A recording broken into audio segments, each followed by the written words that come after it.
I will call the meeting to order. Thank you all for being here.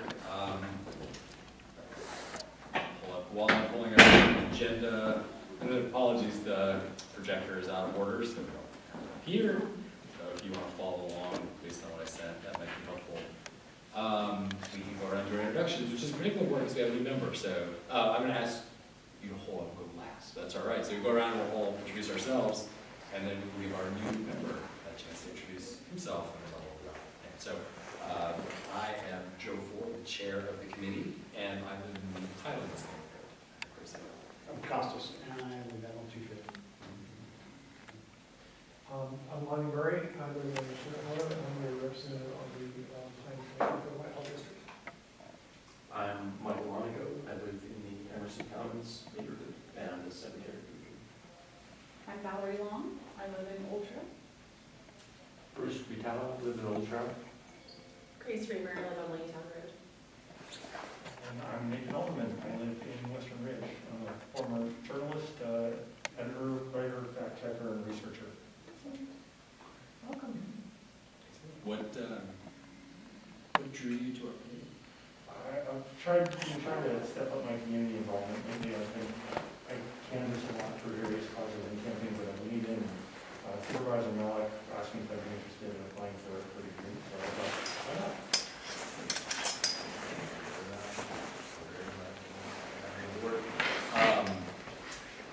Quick review. Oh, sorry, Tim, our guest in the back. I'm sorry, we didn't do our guest in the back.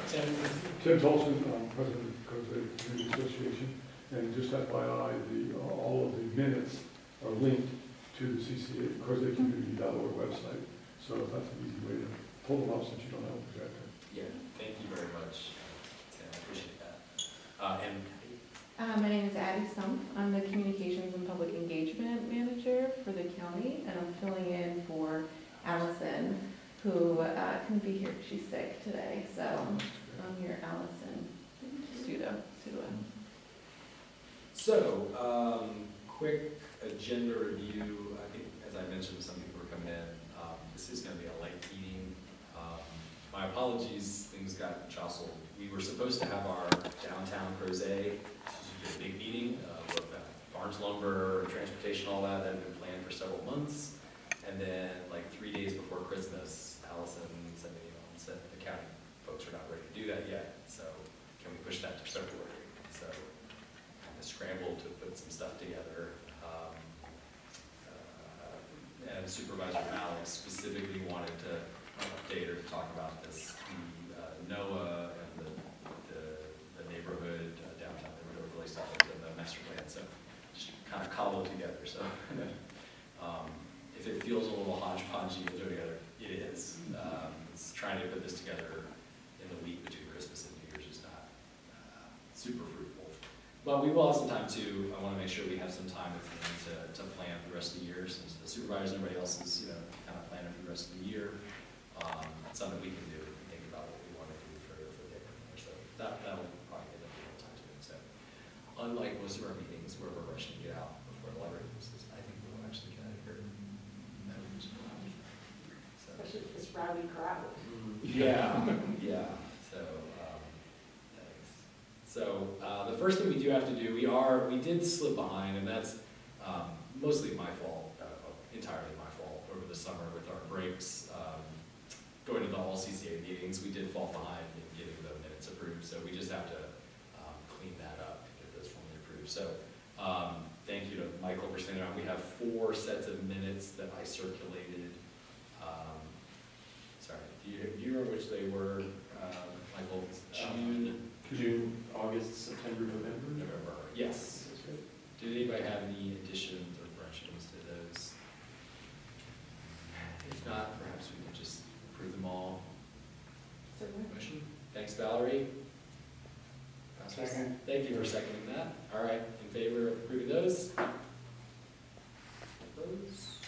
Great, thank you. Thank you. Was that? Do you have a quorum? We do, yes, we do have a quorum. That's right, our quorum, we do actually have a quorum, which is great. Because our current roster is 11. 2 people don't count, Lonnie doesn't count for the quorum purposes, and Supervisor Malik. Right. So we have a quorum, we have 11, so our quorum is, sorry, actually we have 9 current members, so quorum be 5, so we're good. Yeah, we got 4, 6, yeah. Great, thank you, Tim. And thank you for posting the minutes. I'm sorry for getting those too late, but now they're approved, so that's great. Okay.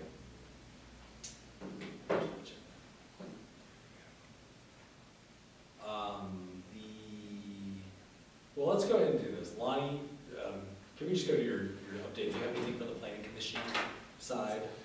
Sure, I can't remember what's, I should have better notices of what happened since the last time I met here with you all. I will say the EC 44 process continues to proceed. One of the nice things is that it seems definite now that there will be a rural areas chapter in the comprehensive plan, that there was some debate about whether that would actually happen or not, and the public advocated for it, and so now it looks like that will happen. So that is a positive thing. The amendments to the water protection ordinance are still being worked through the process. I don't know if you saw yours, it has a cryptic name, the riparian overlay buffer district.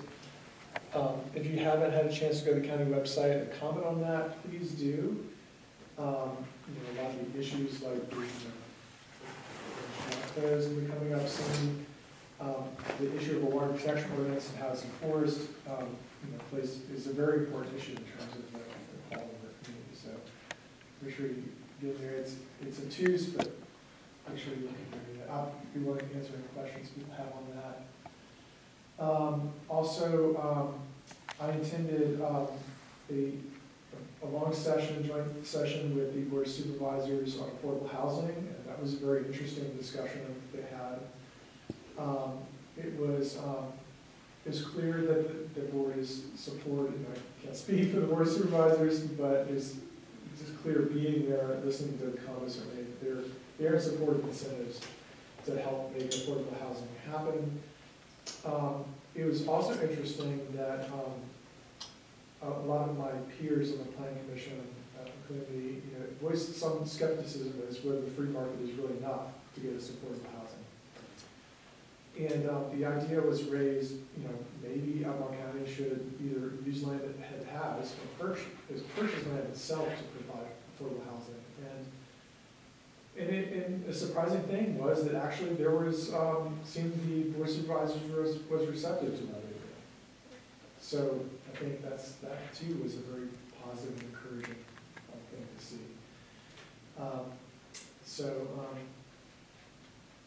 See other things, not in Crozet, but sort of impinging upon Albemarle County in general. There's a large solar project, going through the works. So there's been a lot of debate, discussion about our solar policy.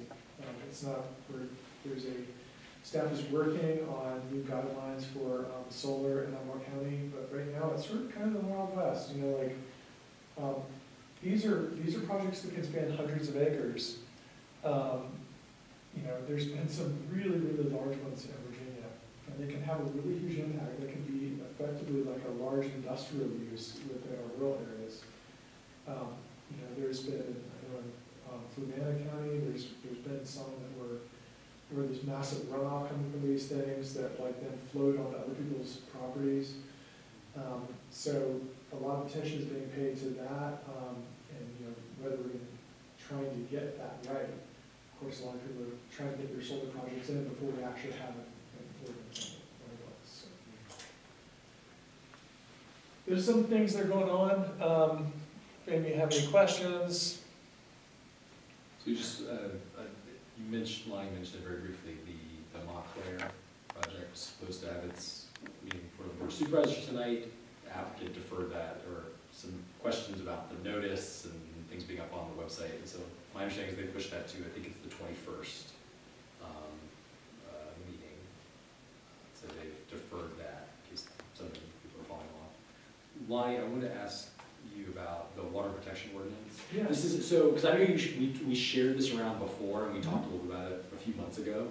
So they've updated that draft based on feedback? Is this an updated revised draft that incorporates that? Yeah, so we got the initial draft from staff, and we've had the opportunity to sort of comment and give comments to staff about that draft. And we're waiting on staff to hopefully make some revisions and bring that staff back again. Did you, because I remember one thing very distinctly when you were talking to us before, there were concerns about agricultural uses and buffers. There were some exceptions on agricultural uses. It was, I think, one thing that you mentioned. Do you know if there was any? No, there won't be. I don't see any changes to that unless there's a big public outcry to change it. Okay. It is, I mean, speaking purely for myself as an individual, I think it is kind of a shame that we haven't done more. We used to do more in the past. We used to require buffers on row crops in Elmore County. And that requirement magically disappeared one day when staff revised the ordinance without any public engagement. And there's no sign they'll be put back. So I think it's you know, I think politically people don't like to anger the Farm Bureau. I mean, there's been some past, other decisions where things have like riled up the Farm Bureau, and and I think that people are just. I think there's just a political hot potato or something. People don't want to. So, without the growth areas, and it's really demanding. I don't think that it's ever. Yeah. Were there any other things in terms of giving your feedback that stood out to you that you're hoping to see in the revised, or looking forward to the revision? Well, so the big thing is, back in 2014, when they did it was supposed to be a routine code cleanup, they eviscerated our water protection ordinance. They went from requiring perpetual 100-foot buffers on streams to only requiring buffers when 10,000 square feet of soil was disturbed.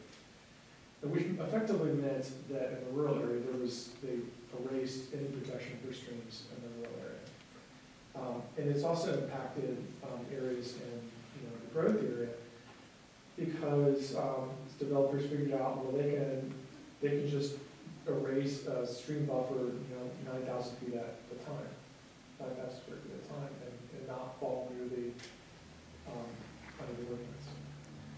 So that's really that loophole that was created in 2014 is really the big thing that's we want to fix, and that will be fixed by ordinance.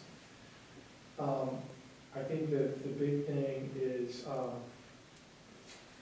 in the past, the way that this is read was the language said that the buffers are required to be preserved or established if they do not exist.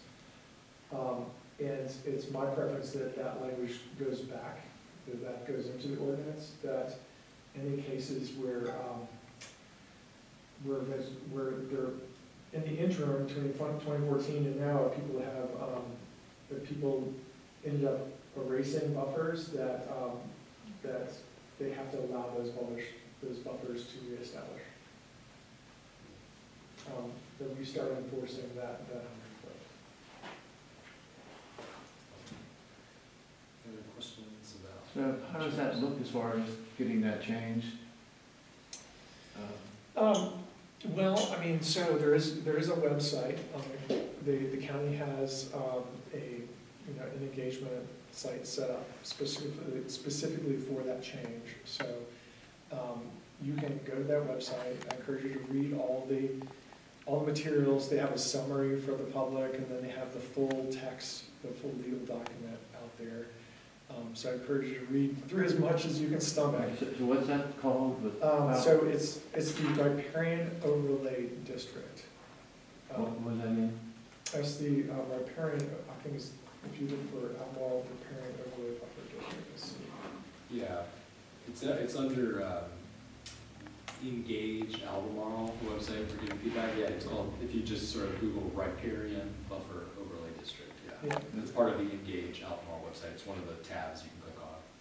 And so there's a bunch of materials out there. I encourage you to, as I said, go through as much of that as you can stomach and make sure that you make some kind of comment. Okay. I'll send that out to everybody. I'll send a link to that Okay, great. right after this meeting. Yeah, it's really important that we protect our wetlands and, you know, especially with the environment here in Crozet, you know, we want to protect the existing woodlands and as much as we can. Keep it looking, you know, like a mountain town should, and not a paved city.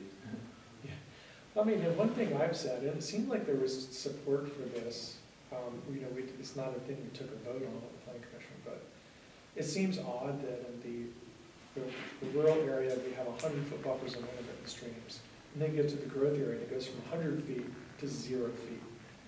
Crozet is a little bit different because being a water supply area, it still gets 100-foot buffers on its intermittent streams where they feed into the water supply. But the rest of the growth area, it just goes from 100 feet to 0. They can erase the stream entirely, and that's totally okay. In my opinion, there should be a minimum, even if it's 10 feet, a minimum buffer on all streams. We should, Right, yeah. you know, Yeah, for we should, runoff, it destroys streams, especially with farming close by, or, you know. yeah. But, you know, Stonefield, this was an issue I brought up a long time ago. When Stonefield was constructed, they buried 2 streams as part of that. They just erased them off the surface. And those are streams that I knew back when, you know, I was a kid. My dad was at Sperry, and I remember, you know, like seeing those streams as I went to like the Sperry family picnic or whatever. So I'm like, oh, that's a pretty stream. I'd love to like explore that or whatever. Yeah. And then, yeah, they're just erased. And so there's a lot of that happens in our growth areas. Streams just get buried underground and just obliterated. And most of the public's not even any wiser. So you said Crozet is more protected because we're a watershed area? It is, but you know, as demonstrated with I don't know if you followed the whole situation in Montclair and the buffers there. I mean, still a lot of these loopholes that were created in our water protection ordinance still have impacted Crozet rather correctly. Okay. Thanks, Mike. And you said, so right now they gathered feedback, so I remember we sent that, you know, we talked about it a little bit before. And do you know when you're expecting the revised drafts? Just the process. Okay. When you get, would you let us know when you get that draft back or just get us updated? Oh, yeah. It might be, you know, it might be worth devoting part of the meeting, or, you know, I know that this is something that Supervisor Malik, you know, talks a lot about the street health and waterways. It might be worth, you know, having a meeting, because I think you're right, like these policies are really critical, and I think it's one of the areas where like we as a committee, I think, actually can do some work, right? Like to really get in there and interrogate some of the really specific language, right? Like we go to public meetings and people say these broad ideas about what they like, what they don't like, but I think where we get to add some values, where we actually sit down and say these really nitpicky things, say, no, like that language or that word or that's a problem, you know, to really be able to spend some time with it. I think that's something certainly we did that with the master plan in a bunch of instances, and that's critical, right? Because years down the road, those little changes are going to have huge impacts. Yeah, I mean, it's those, unfortunately, a lot of these nitpicky little policies that people want to release that are the ones that have the biggest impact on what communities look like on their own. They can sort of slide under the radar, you know. Yeah, I think we're actually about to talk, well, we'll talk briefly about it in just a second. I think some of this language around the affordable housing units and the downtown overlay, I think is one of those areas where maybe things got put in that weren't exactly what we hoped for. Maybe we just sort of weren't paying attention, frankly, at the end. But thank you. Any other questions, Mr. Lyon, planning commission stuff? Coming down the pike. Montclair's a big one, so keep your eyes open. If anybody has comments on that, please submit them. I know I personally sent an email to Supervisor Malik and the board about one issue in particular dealing with the proposed shared use path along 240. That's a big deal. So I mean, there are aspects, regardless of your feelings about units a month or whatever. I think there are some, especially things like with that shared use path, there are elements that are going to be valuable to the community. So share your comments there. I know that she's receptive to those. Okay, let's move, just very quickly, I don't have a ton, like I said, Supervisor Malik wanted to talk about these, the NOAA stuff that was in the master plan. I wish I could put it up there, but as I mentioned in the email, you guys, those of you that were here, and if you're not, if you weren't here for the master plan stuff, the master planning process the master plan has two things that are kind of related, but not entirely related, but they're somewhat related to downtown housing. So I'll talk about the one that got less play, the naturally occurring affordable housing units, a study of that, and then actions to preserve those. I think the thought was there to survey, to see what, and by that, right, I think, I don't know, I'm not the housing guy, there's more housing people. I believe I interpreted that to be like, where are the cheap houses in Crozet? Yeah. The older, cheaper homes, right, basically, smaller, older, cheaper homes. Right, Michael, you can, you know more about this. No, I mean, just a little bit, but Prince William County a couple years ago did this exact thing. They contracted with someone, and it really was fairly simple, at least what they did. It seems like it would be simple to do, looking at assessed value of homes, comparing that to like the HUD income bands for the area, and just using that as a determinant of like, oh look, here's a pocket of homes where the assessed value of the home makes it affordable to everyone under 100% AMI or whatever. So, I don't know, methodologically it seems like something that could be straightforward for the county. I don't know if, like, at scale, if it makes more sense for it to be a county-wide thing. Like if Prince William County is doing a county-wide affordable housing, naturally occurring affordable housing study, maybe scale-wise it makes more sense to be an Albemarle County as opposed to a Crozet study, but I don't know. That's probably the extent of my actual knowledge.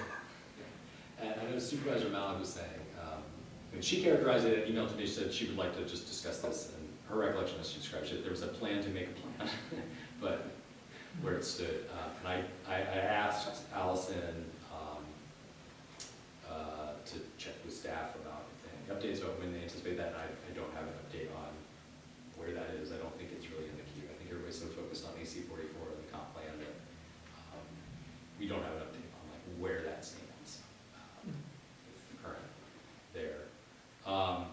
So that's one part of it. I think Supervisor Mount tried, there's a plan to make a plan, but it's not imminent, it doesn't sound like. The other one that, the other related thing that is in, that did make it in the master plan is its implementation project. It's a catalyst project, so it's supposed to be happening in the next 5 years from the master plan. From 2021, it's supposed to take place sometime between 2021 and 2026, is the Downtown Neighborhoods Architectural and Cultural Resources Study. Now, someone, I think that this actually had its origins in the idea for the Downtown Neighborhoods Overlay District, right? And I sent you guys the materials. Some of you may recall from the master planning process that there was this idea for this Downtown Neighborhoods Overlay that would allow for certain density increases in various situations of small-scale redevelopment, right? So the idea was, hey, you want to convert this old home on St. George into a fourplex. Now, if you just look at the density, that's going to be a lot of density because the lot's not very big, but we think that's nonetheless a pretty good idea, and it doesn't make a huge impact because it's only 4 units. It's not like you're building another giant apartment complex or something. So looking for ways to incentivize that smaller scale redevelopment. And again, those of you that are here for that, we actually got pretty close. We had a whole working session. We had very specific language. There were these, you can get these density incentives if, and you saw there were bullet points, if it is one of these types of development, boom, boom, boom, boom, and if it does X, Y, and Z, meets these criteria. I mean, it was like really, really close. And for whatever reason at the end, I think we were just not able to overcome some concerns that people in the neighborhood and Supervisor Malik and people in the community had, that the language was a little bit, could be interpreted to allow basically, tearing down a home and rebuilding it with, essentially tearing down a home and building a small apartment, or a fourplex or whatever. And people said, well, that's not the spirit of it. And I think there were concerns that the language just wasn't quite there. And so my impression from this is we got really close on the downtown neighborhood overlay.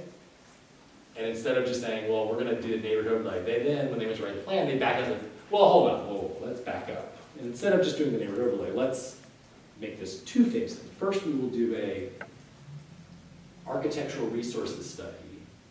And then using that, we will then have a quote, public engagement process with residents of the downtown neighborhoods to develop actionable strategies to allow appropriate infill and redevelopment within the downtown neighborhoods.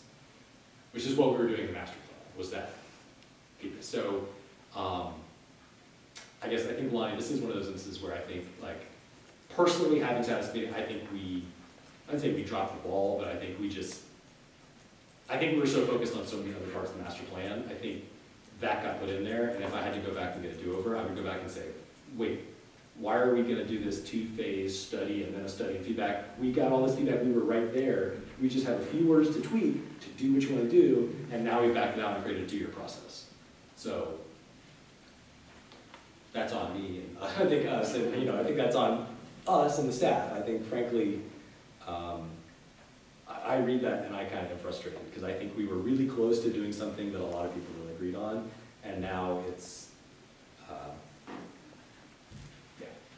yeah. Is there no way to switch that?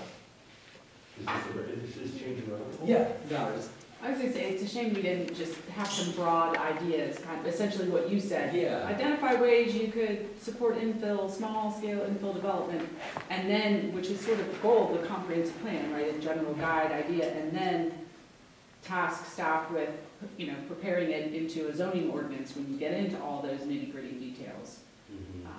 Then at least that concept would have been in the plan to support that. It's actually very similar to what the city just adopted. In many respects, and a lot of the same issues. Neighborhoods very concerned and wary about the concepts, but they worked through a lot of that language, and it might be something to take a look at as examples. Yeah. Frankly. So this is another area where I asked Allison, I said, is there any update on where this is? And we don't. I did get that back from staff. Like, oh yeah, this is where we're working on it.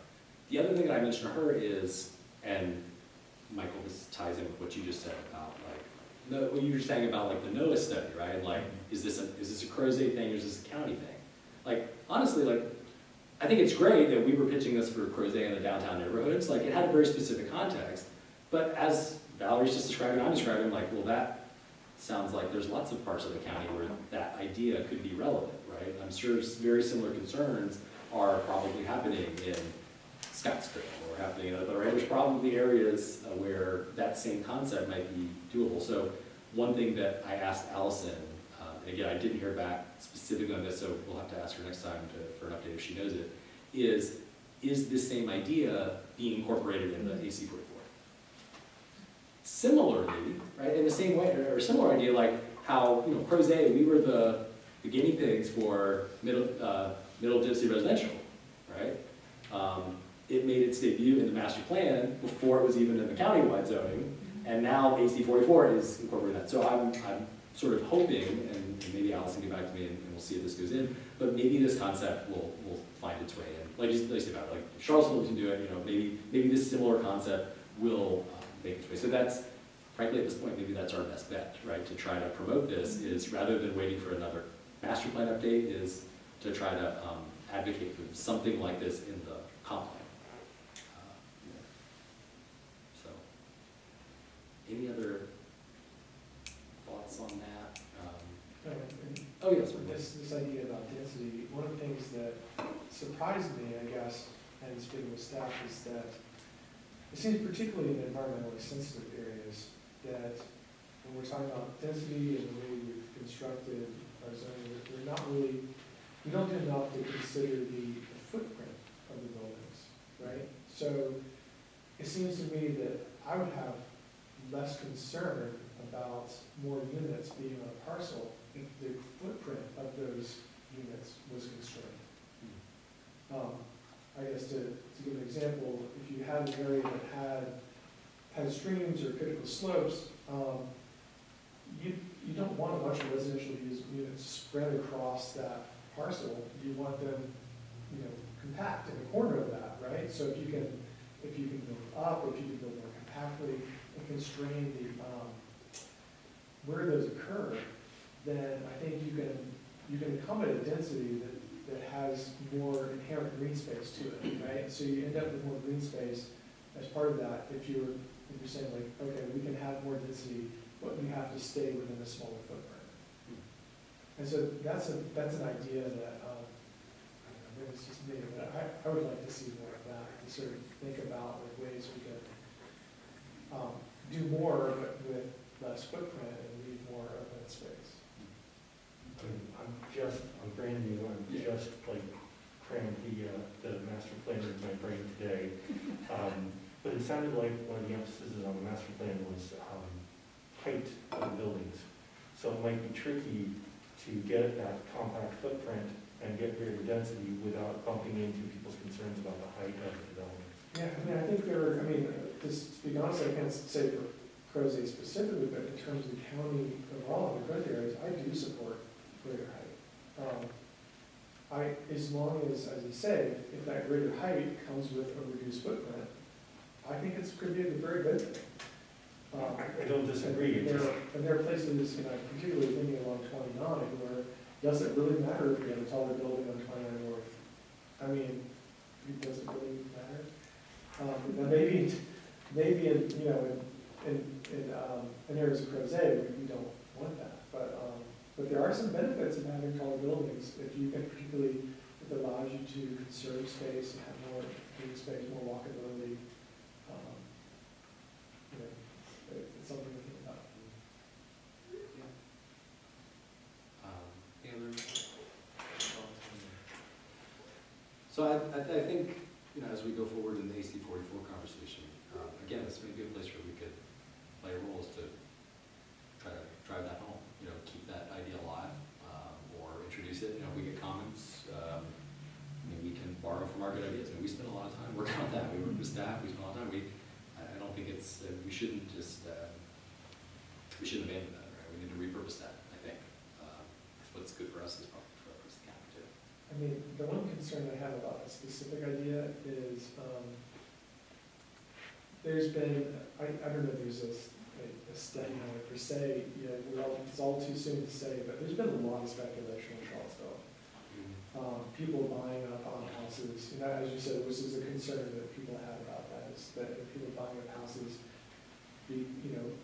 anticipating additional density they come out. And so you had places that were affordable, they're now not affordable because of the speculation about the future density that would be allowed there.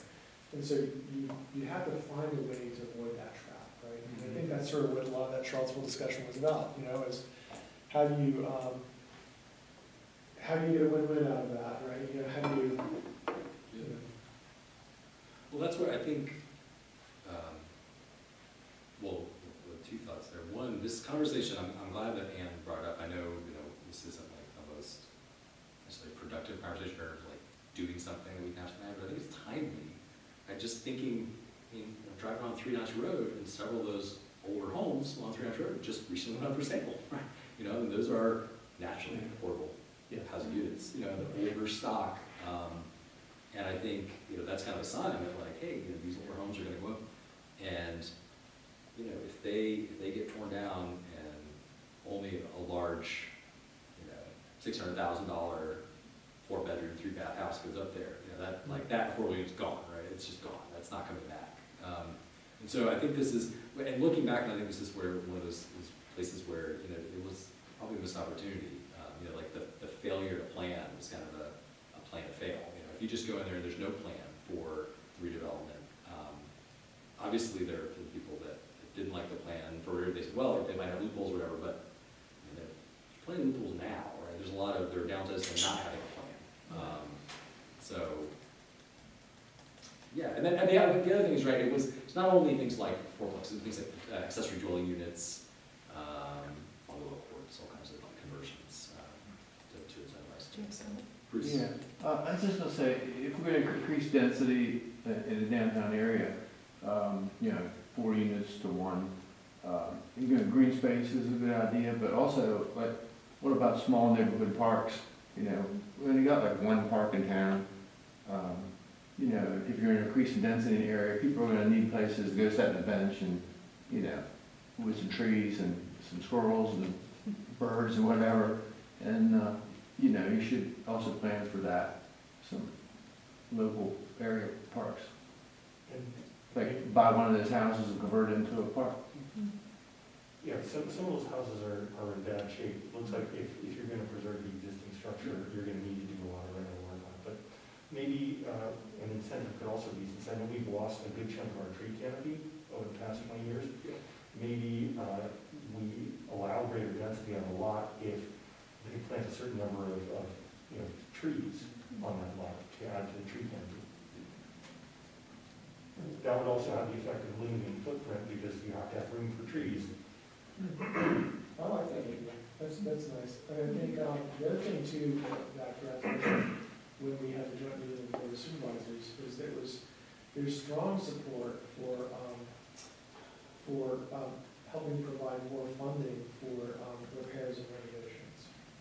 With recognition that, that the best way to preserve affordable housing is allow people to continue living in the houses that they have.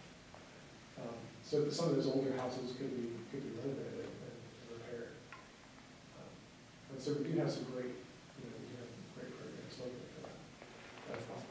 That's actually, and I mean, that's directly relevant to that first point we discussed. That, I mean, that's exactly what the master plan calls for, is increasing the capacity to help people stay in their homes as naturally And it still gets into a circle of taxes too. Like the folks that live there that can afford it, can't afford it because the person bought the piece of property next to them for X amount of dollars, which all of a sudden changes the value of their home, which means their taxes go up too, right? Because that's how you measure your tax base. So, I mean, it really is multifaceted, and you, at some point, you have to say, hey, this is affordable housing, and maybe what that means is that this person lives in affordable housing, gets a tax break. Yeah, it's good, for houses, you know, at or below a certain fragment of the median income, you could modestly lower the tax base in exchange for greater density. Like if you built 2 affordable homes on the same lot. Well, or just leave it naturally affordable, I think is the other piece. If you're gonna renovate it and incentivize renovation, one of the things that's gonna come with renovation is an increased tax burden. And so somewhere you may have to provide some relief to offset that, right? If you fix up your house, it's gonna work. No, I was just gonna say, sort of knowing that, I thought the same thing you did, it's Nathan, right? Yes. Yeah, that those houses on, down like on the way to Star Hill are, look like they're a little rough and need some work. It's probably really expensive to renovate those old houses, but they're probably pretty cool.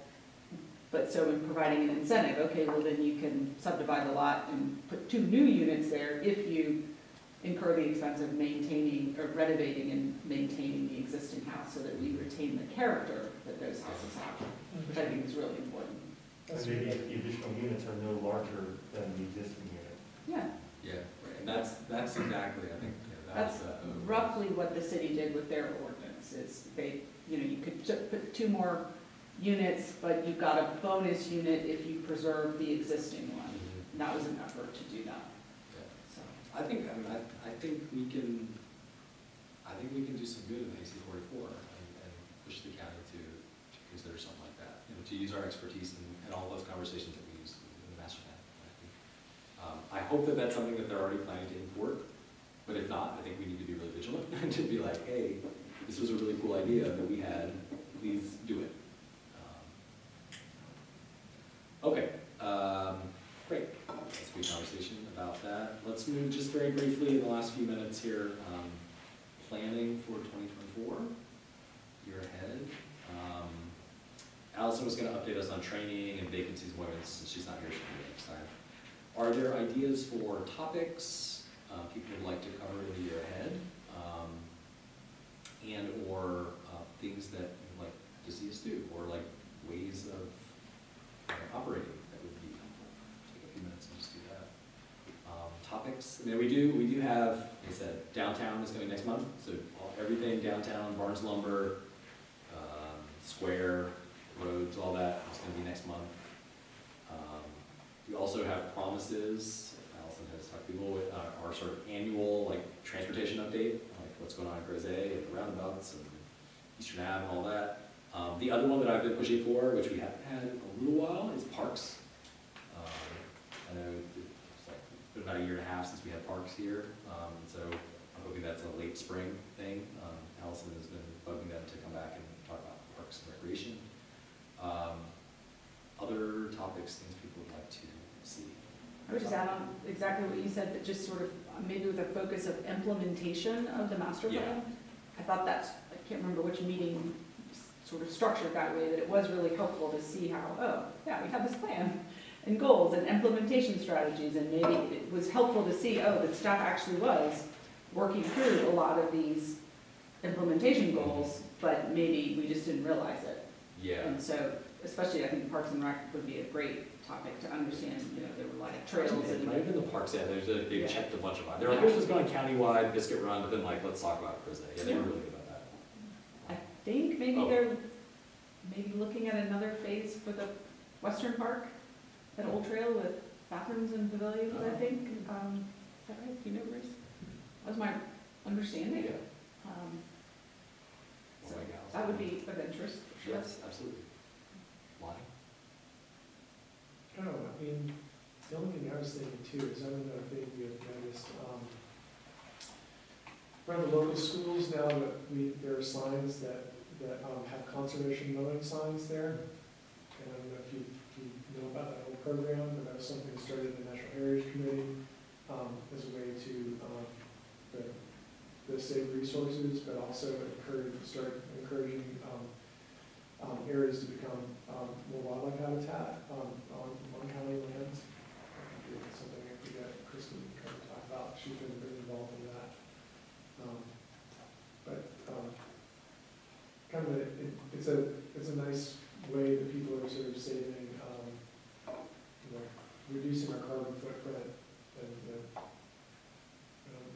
politics really.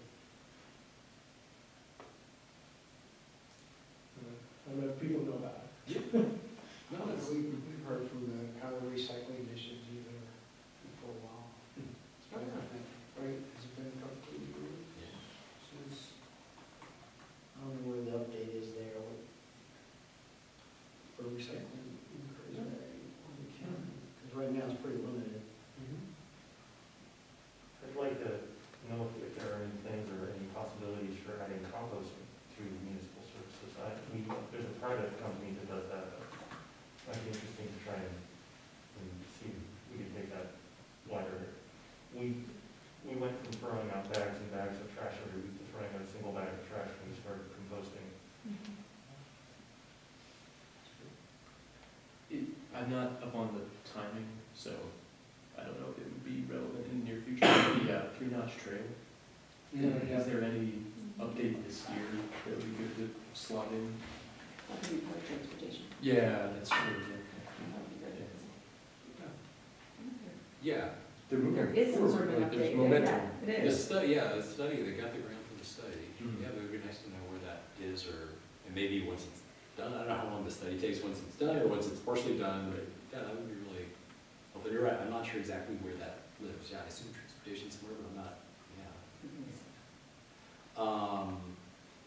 And then I think, the water protection, maybe once the draft comes back, I think water protection would be a nice thing to have, at least for part of the meeting. We are gonna hear at some point from the fire department, probably March, because February is gonna be really packed with the downtown stuff, so probably March, the fire department's gonna come and share some updates on that. Just like, it's great to hear about the rescue squad, it'd be great to hear, and also I think it would be great to have a little wider conversation as part of that about, services and emergency services in the western part of Well, the I mean, county. I think the Allen County Police usually talks to them at field meetings, right?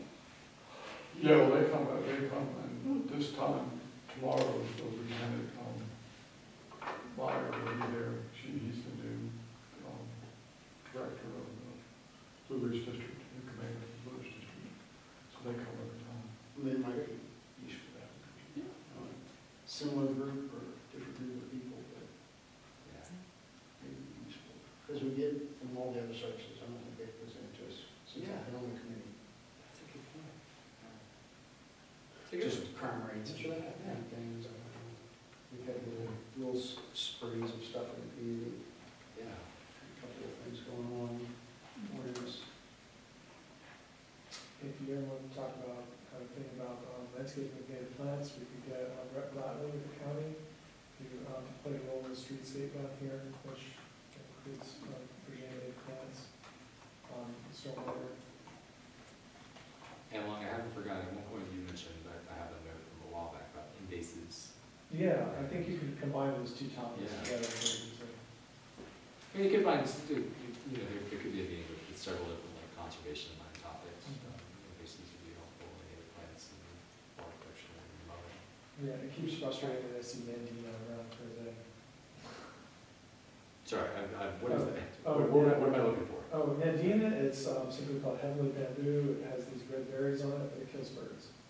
So it's a non-native plant that's actually toxic to birds. They see the berries, they eat them, they die. So we should probably not be planting shrubs that are killing birds. There's some right by Crozet. It's like a typical builder plant.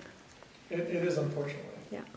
All right, any other topics or ideas for the year? Don't worry, I'll be done soon. Yeah, we're being silly. I think, I'm not, Valerie, I think you're done in April too, right? April, I'm done, Costas, are you?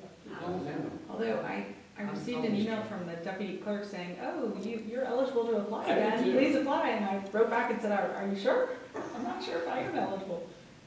But I haven't heard back from him. So, yeah, we'll have some fresh, some new blood, some turnover. So we do have vacancies, and we will give you some new appointments and everything. So thank you for joining us. And have you aboard, and hopefully we'll be welcoming a few more people in the coming months as we do have people rotating off. March and April is like our traditional, like ending terms and starting terms. Okay, are there any other concerns, things people wanted to bring up sort of more broadly about the community? We sort of things we should pass on to Ann. Anything out there that we're noticing? See anything out next door? Lost dog, found dog. There you go, that's like 90% of it. All right. Motion to adjourn. Ally seconds, thank you. All right, thanks everybody. Just so folks know, tomorrow night at the Crozet Park Community Building, Lance Stewart, the director of Iowa County's Facilities and Environmental Services, will be giving an update on the square. Oh. And as I just said,